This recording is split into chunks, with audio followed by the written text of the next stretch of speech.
Hey guys, Bump here, bringing you another Sanctum of the Domination heroic boss guide commentary and point of view. Today we're taking a look at Guardian of the First One from the Unholy Death Knight perspective. We're running the normal pure single target build. I wouldn't recommend running Clone Shadows in this fight. It really doesn't have any kind of utility. So even though I talk a lot about picking up Clone Shadows in other fights, All Serve would be your go-to pick here. I'm running the Deadliest Core Legendary and the Airmare Soulbind.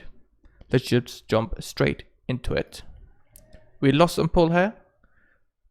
You can see here that my IQD is on cooldown, so I'm going to use that a bit later, which also going to mean I'm going to kind of delay my opener here. The reason Inscrutable Quantum Device is cooldown is because I also have the Overwhelming Power Crystal equipped. So, 2 unused trinkets.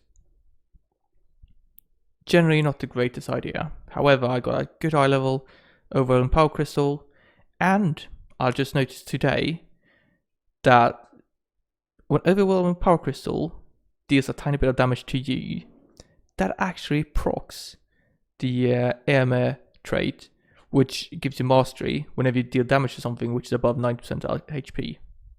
So this means that Overwhelming Power Crystal is actually slightly better when you have this Airmare trait. I will put it up here on the screen. I can't remember the exact name at the moment.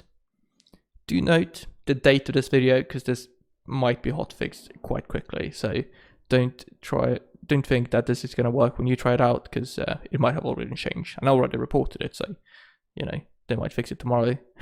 Who knows?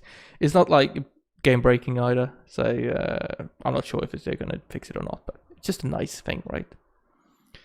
This fight really makes you think about how you use your abilities, because really there's not much going on for a DPS player. It's just pure patchwork, hit the boss, and then tank some mechanics for your team when the tank needs it, and use your aim as Z when your raid is soaking the big raid-wide AoE. Other than that, there's really not much else to it. You can see here, this is the tank soak that we do. Good opportunity to use AMS. It deals magic damage, so if you want to avoid dying, AMS is a good option. For Necrolord, using your shield is also a great idea. It's just going to make sure that you don't die. Your friends might die, but you definitely won't die. You can see here that the boss is going to start charging up his big ability before we move into the pillar AoE. Abomination Limb was desynced, but we just press it. Who cares? Right, Podium Protocol, AMZ is up. Great. That was my DK friend's AMZ, wasn't me. So you can do every second one, and that's completely fine. Helps a lot.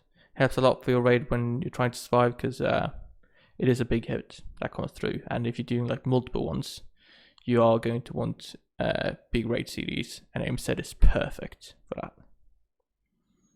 Right, we get the bomb, run out. I use my Ray Fork so I can get back into business as soon as possible. We see the health here, 37%. We're going to use a Soul Reaper, 36, because he's going to hit 35 before it goes off. Min-max to the max, Right, I'm thinking about my trinkets here. I remember this, because Army is coming up in 45 seconds. I got Blight and Dark Transformation coming up in like 10. First option, wait like 15 seconds and hold my limb, hold my Blight and use those Army, or just use Blight now and then use everything else with Army afterwards, right? I go for the second option. I don't want to hold my cooldowns, at least on my Blight and Dark Transformation, so I'm going to use those straight away. And then it's going to make sure that I hold Army to use with the second set.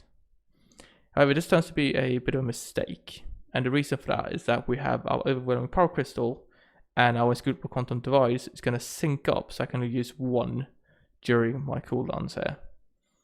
If I'd waited with Army a little bit and used it with Blight and Dark Transformation, I could use my Inscrutable Quantum Device then, and then my Overwhelming Power Crystal with my next set. In this case, pop Army, pop Inscrutable Quantum Device, pop everything else. It didn't really matter because my IQ did proc something else random.